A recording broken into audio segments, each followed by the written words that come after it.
Bonjour, alors hier avait lieu la cérémonie des Molières orchestrée par ce monsieur qui s'appelle Alexis Michalik. Eh oui, c'est pas Michalak, c'est Michalik. Alors ce monsieur, faut bien regarder sa tête puisque c'est lui qui va orchestrer la cérémonie d'ouverture des JO. Donc, eh bien, c'est l'année prochaine. Alors, pourquoi je parle de la cérémonie des Molières sur ma chaîne aujourd'hui? Eh bien, parce que hier, j'ai vu que ce monsieur qui s'appelle Thierry Lopez a reçu donc un Molière et sa pièce, bon, puisque bon, c'est lui qui a fait la mise en scène, a reçu plusieurs prix, d'accord? Bon, donc on peut le voir ici, puis je me suis dit, mais je connais cette tête et je connais ce nom, et bien bien sûr, puisque ce fameux Thierry Lopez, c'était celui qui jouait avec Jean-Luc Reichmann dans sa pièce Nuit d'ivresse de Balasco.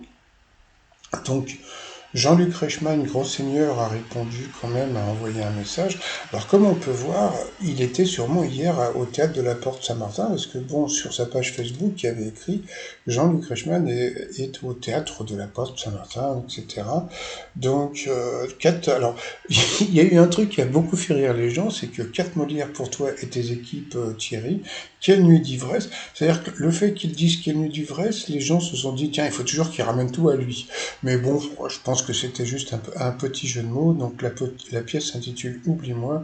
Nous ne sommes pas prêts de t'oublier. Donc voilà.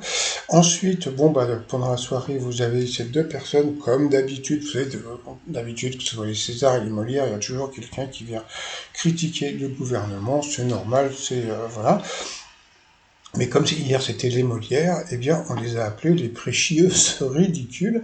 Et puis il s'est passé un truc, c'est que la ministre de la Culture, on commence à connaître un petit peu son nom, hein. Donc c'est Rima Abdul, je crois que c'est Malak, hein. Je suis pas sûr de la fin, mais bon, je suis sûr du début.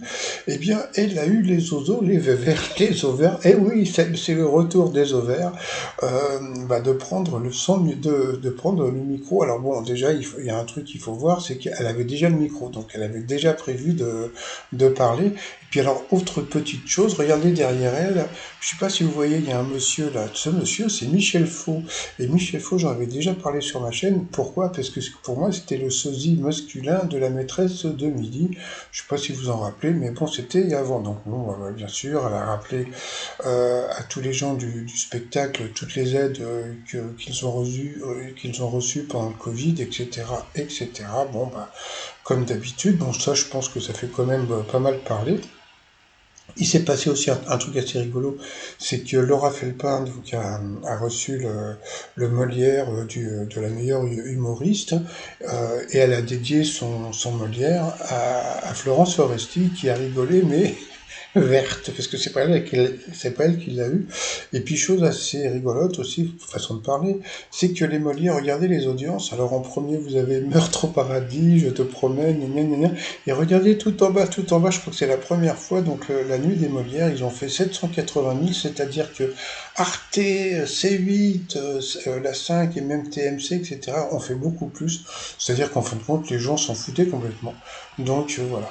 Mais bon, ça va faire parler. Allez, je vous dis à plus tard, bye bye.